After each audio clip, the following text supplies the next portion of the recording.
E aí, pessoal? Tudo sussa.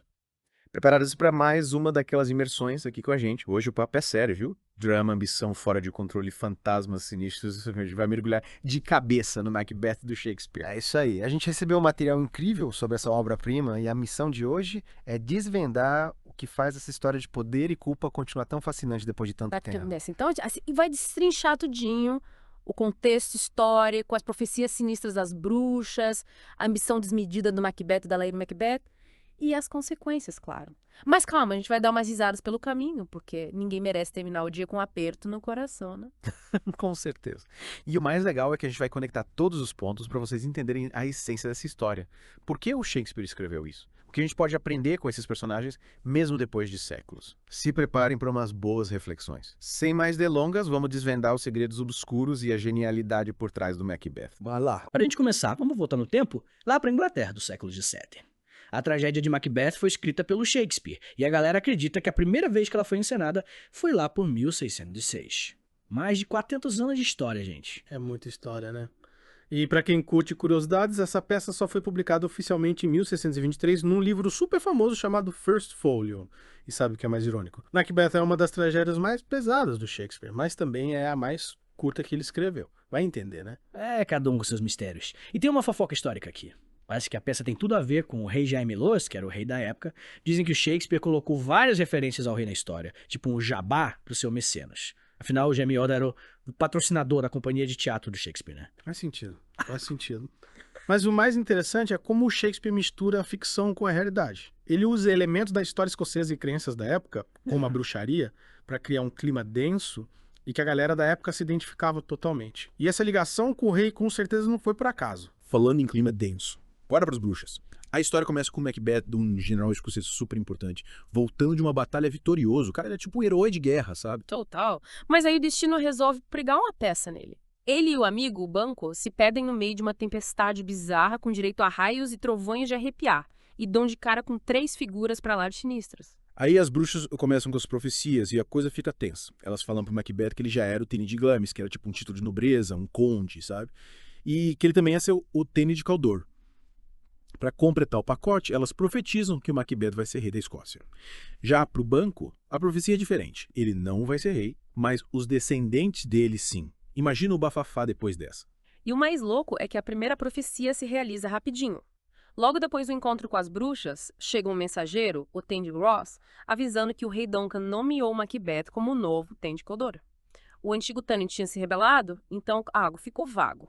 E adivinha quem ocupou o lugar? Bingo, Macbeth na área. E aí a missão começa a dar as caras, ele pensa, peraí, se essa profecia se cumpriu tão rápido, quem garante que o resto não vai acontecer também? A gente já viu esse filme antes, né? Clássico. E a Lady Macbeth, esposa do Macbeth, é quem coloca mais lenha na fogueira da ambição. Ela recebe uma carta do marido contando tudo sobre as bruxas e já começa a bolar um plano. Na cabeça dela, o rei Duncan tinha que sair de cena para Macbeth virar rei o quanto antes. A ambição dessa mulher era de outro mundo. Essa Lady Macbeth não era fraca não, hein? Ela recebe a carta e já decide. O Duncan não vai escapar dessa. Ela arma um plano para assassinar o rei durante a visita dele ao castelo do Macbeth, lá em Inverness. A ideia era embebedar os guardas do rei até eles apagarem e, na confusão, botar a culpa do crime neles. Que mente brilhante e diabólica. É fascinante como os papéis se invertem aqui. O Macbeth, que era o guerreiro durão, acostumado com a violência das batalhas, fica hesitante em matar o rei, que era seu convidado. Já a Lady Macbeth se mostra muito mais fria e calculista, disposta a tudo pelo poder. E no meio da noite, lá vai o Macbeth tentar colocar o plano em prática. Mas a consciência pesa, né? O Shakespeare coloca uns elementos sobrenaturais para deixar o clima ainda mais sinistro. O Macbeth começa a ter alucinações, tipo uma adaga ensanguentada flutuando no ar, apontando pro quarto do rei. Dava pra sentir a tragédia chegando. Essa adaga não tá ali à toa. É um símbolo da violência que tá prestes a acontecer e da culpa que já tá corroendo o Macbeth. Mas é. Mas no fim das contas, a ambição fala mais alto. O Macbeth vai lá e mata o rei Duncan enquanto ele dormia. Que horror! E ele volta no quarto em choque, com as adagas sujas de sangue na mão. A Lady Macbeth tem que dar um puxão de orelha nele pra ele se tocar e logo incriminar os guardas. Imagina a cena. O Macbeth tá em choque, completamente abalado pelo que fez. Já a Lady Macbeth, sempre prática, pega as adagas e volta pro quarto do Duncan pra manchar os guardas com o sangue do rei. Ela não tinha limites. No dia seguinte, o Macduff e o Lennox chegam pro café da manhã com o rei. E dão de cara com a tragédia.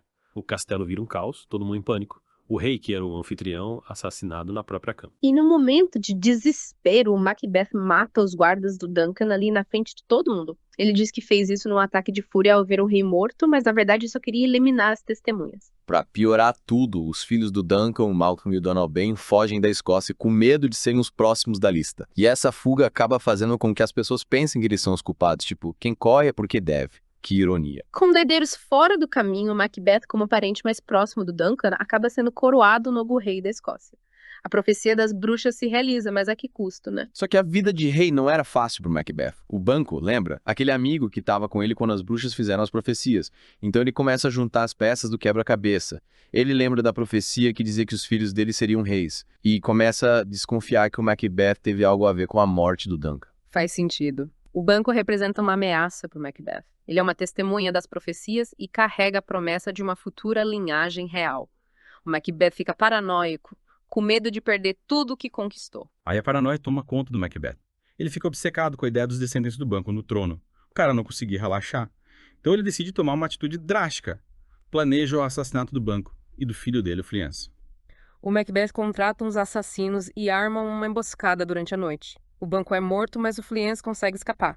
Imagina a fúria do Macbeth ao saber que um dos herdeiros do banco ainda estava vivo. Para tentar disfarçar a situação, o Macbeth organiza um banquete real, cheio de pompa e circunstância. A nobreza toda estava lá, além do Macbeth. Só que a ausência do Macbeth já estava deixando a galera desconfiada. E no meio da festa, adivinha quem aparece? O fantasma do banco. E só o Macbeth consegue ver o fantasma sentado no lugar dele à mesa. Que climão. A cena do banquete é uma das mais tensas da peça. O Macbeth começa a agir de forma estranha, falando com um fantasma que ninguém mais vê. A galera começa a questionar a sanidade dele. E se ele realmente merecia ser rei. A Lady Macbeth tenta controlar a situação, dizendo que o marido estava tendo um surto, um mal-estar. Mas o Macbeth fica cada vez mais descontrolado e o fantasma aparece, desaparece, deixando ele apavorado. No fim das contas, a Lady Macbeth manda todo mundo embora para evitar um escândalo maior. Enquanto isso, rola uma cena com a Hecate, a rainha das bruxas, que tá furiosa com as 3 bruxas por terem se metido com o Macbeth sem a permissão dela. E ela decide dar uma lição no Macbeth.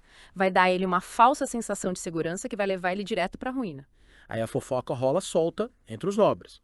O Lennox, super irônico, conversa com outro lord e deixa claro que acha o Macbeth um tirano assassino. E eles comentam que o Macduff, que não foi pro banquete, fugiu pra Inglaterra pra procurar ajuda e derrubar o Macbeth. A coisa tá ficando feia pro nosso querido rei. E chegamos ao ato 4, um ponto de virada na história. O Macbeth, cada vez mais paranoico, decide procurar as bruxas de novo. Ele quer saber o que o futuro reserva pra ele, se o reinado dele tá seguro. As bruxas, sempre macabras, evocam as aparições pra lá de sinistras, cada uma com uma nova profecia. A primeira é uma cabeça usando armadura, que avisa o Macbeth para tomar cuidado com o Macduff. Sinal de alerta vermelho. A segunda é uma criança coberta de sangue, que profetiza que nenhum homem nascido de mulher conseguiria ferir o Macbeth. Ele se agarra a essa profecia como se fosse um escudo, achando que é invencível. Afinal, todo mundo nasce de mulher, né? Mas as profecias são cheias de pegadinhas. E a terceira aparição é uma criança com uma coroa na cabeça, segurando uma árvore. Ela diz que o Macbeth só vai ser derrotado quando a floresta de Birna chegar até a colina de Dunsine.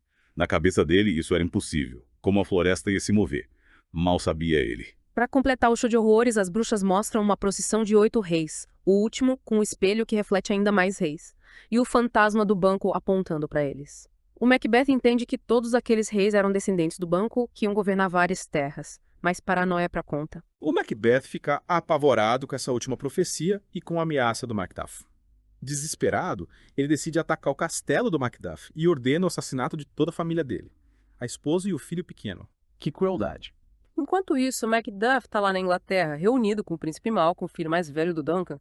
Eles estão bolando um plano para tirar o Macbeth do poder. O Malcolm é esperto, viu? Ele não confia 100% no Macduff. Para testar a lealdade dele, o Malcolm finge ser um tirano pior que o Macbeth, só para ver a reação do Macduff. O Malcolm se descreve como um futuro rei terrível, cheio de defeitos.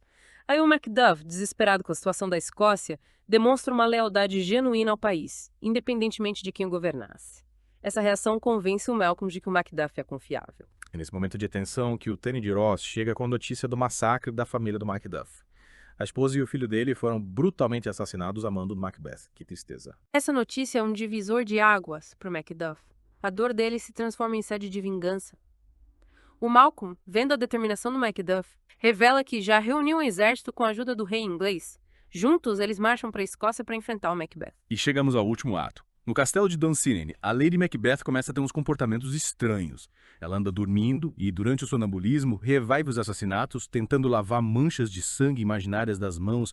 A culpa tá corroendo ela por dentro. A cena do sonambulismo é muito forte. As palavras e os gestos da Lady Macbeth durante o sono mostram o peso da culpa que ela carrega. A sanidade dela está se esvaindo junto com a do Macbeth.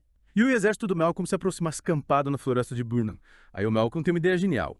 Ele ordena que os soldados cortem galhos das árvores e usem como camuflagem enquanto marcham. A floresta literalmente começa a se mover. Essa movimentação da floresta chega aos ouvidos do Macbeth, que no começo não se preocupa, confiante na profecia de que só seria derrotado quando a floresta de Burnham chegasse a Dunsinane. Mas a notícia da morte da Lady Macbeth o abala profundamente. E ele solta aquela frase famosa: amanhã, e amanhã, e amanhã. É um momento de desespero total, ele percebe que tudo que fez foi em vão. Aí um servo desesperado chega avisando. A floresta está avançando em direção ao castelo. A profecia se realizando de um jeito que ele nunca imaginou. O Macbeth se desespera. Os inimigos estão invadindo o castelo e ele se vê frente a frente com o Macduff. O Macbeth ainda acredita na profecia de que nenhum homem nascido de mulher pode vencê-lo. Mas aí vem a reviravolta final. O Macduff revela que ele não nasceu do jeito tradicional. Ele foi retirado do ventre da mãe, uma cesariana. Ou seja, ele tecnicamente não foi nascido de mulher. Que plot twist. Essa revelação acaba com as esperanças do Macbeth. No duelo final, ele é derrotado e morto pelo Macduff. O Macduff volta triunfante com a cabeça do Macbeth na mão. Fim da linha pro tirano. E com a morte do Macbeth, a paz volta para a Escócia. O Malcolm faz um discurso, comenta a morte da Lady Macbeth e provavelmente se suicidou, recompensa os nobres que o apoiaram e anuncia sua coroação. Fim da história. Que jornada emocionante. E para finalizar, a gente não pode esquecer da famosa maldição do Macbeth. No teatro, muita gente acredita que é a peça da azar e evita até falar o nome dela em voz alta, chamando ela de The Scottish Play. Uma superstição que atravessa gerações. É verdade. Mas mesmo com essa fama de pé frio, a peça sempre atraiu grandes atores. Sinal de que a história e os personagens são poderosos, né? Com certeza. E a peça continua sendo adaptada para o cinema, para a TV, para a ópera, para os quadrinhos. Uma história temporal. E assim terminamos nossa imersão no Macbeth.